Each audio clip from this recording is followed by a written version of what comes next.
Tao of Jit-Kun Do. Hello friends, I hope you are doing great and full of energy. We are here again with an interesting videos. If you are a fan of Bruce Lee and martial arts, subscribe to our channel. And he recorded his thoughts and ideas constantly over those 19 years. The pages of this book represent a look into his life's work. In his lifelong quest for self-knowledge and personal expression, Bruce was constantly studying, analyzing, and modifying all available, relative information. His principal source was his personal library, which consisted of over 2,000 books that dealt with all forms of physical conditioning, martial arts, fighting techniques, defenses, and related subjects. In 1970, Bruce sustained a rather severe injury to his back. His doctors ordered him to discontinue the practice of martial arts and to remain in bed to allow his back to heal. This was probably the most trying and dispiriting time in Bruce's life. He stayed in bed, virtually flat on his back, for 6 months, but he couldn't keep his mind from working, the result of which is this book. The bulk of these writings was done at this time. But many scattered notes were recorded at earlier and later times. Bruce's personal study notes reveal that he was particularly impressed by the writings of Edwin L. Hazlitt, Julio Martinez Costello, Hugo and James Costello, and Roger Crosnier. Many of Bruce's own theories are directly related to those expressed by these writers. Bruce had decided to finish this book in 1971, but his film work kept him from completing it. He also vacillated about the advisability of publishing his work because he felt it might be used for wrong purposes. He did not intend it to be a how-to book or a learn kung fu in 10 easy lessons book. He intended it as a record of one man's way of thinking and as a guide, not a set of instructions. If you can read it in this light, there is much to be aware of on these pages.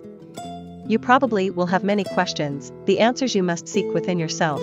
When you have finished this book, you will know Bruce Lee better, and hopefully, you will also know yourself better. Now open your mind. Read. Understand. Experience.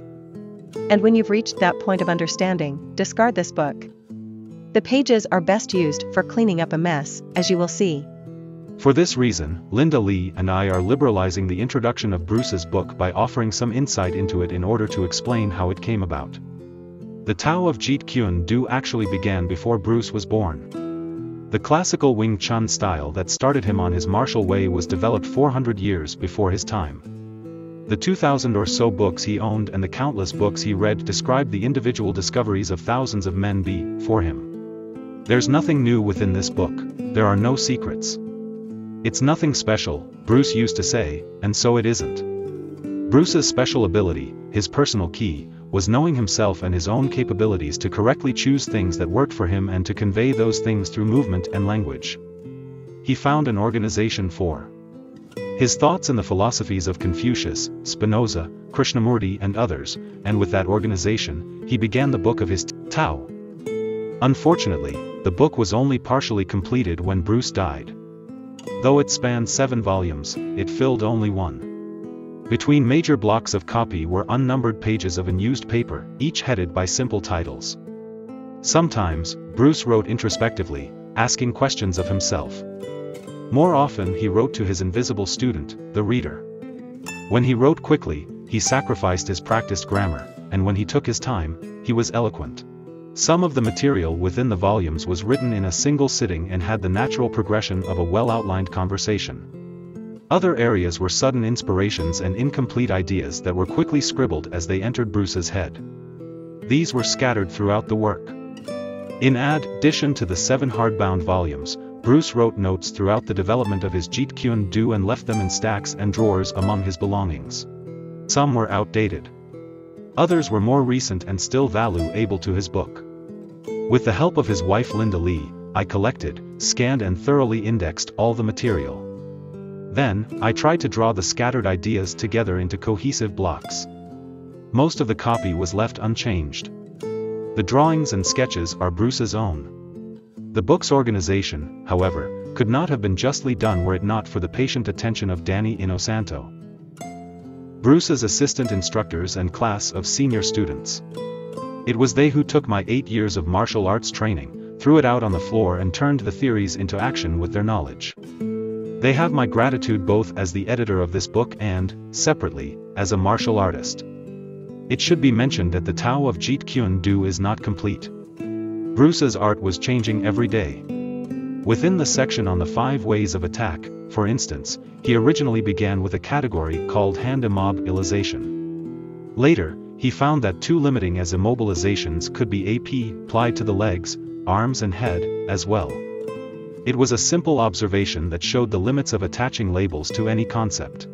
The Tao of Jit-Kun Do has no real ending.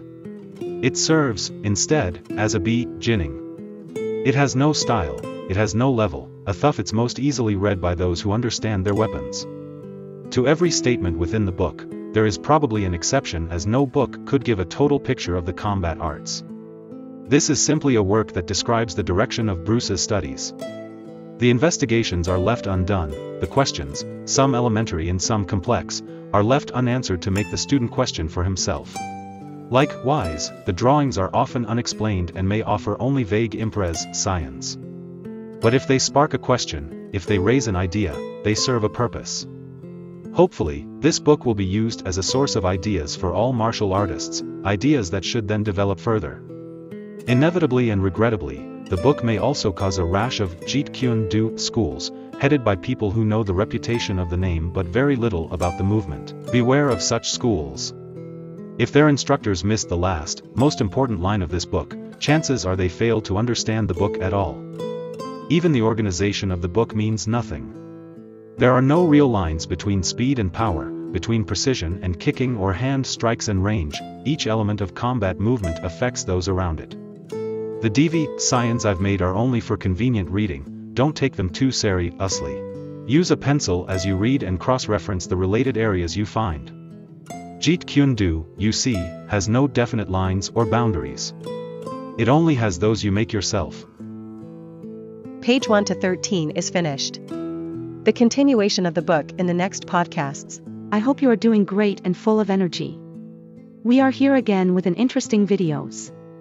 If you are a fan of Bruce Lee and martial arts, subscribe to our channel. Goodbye for now.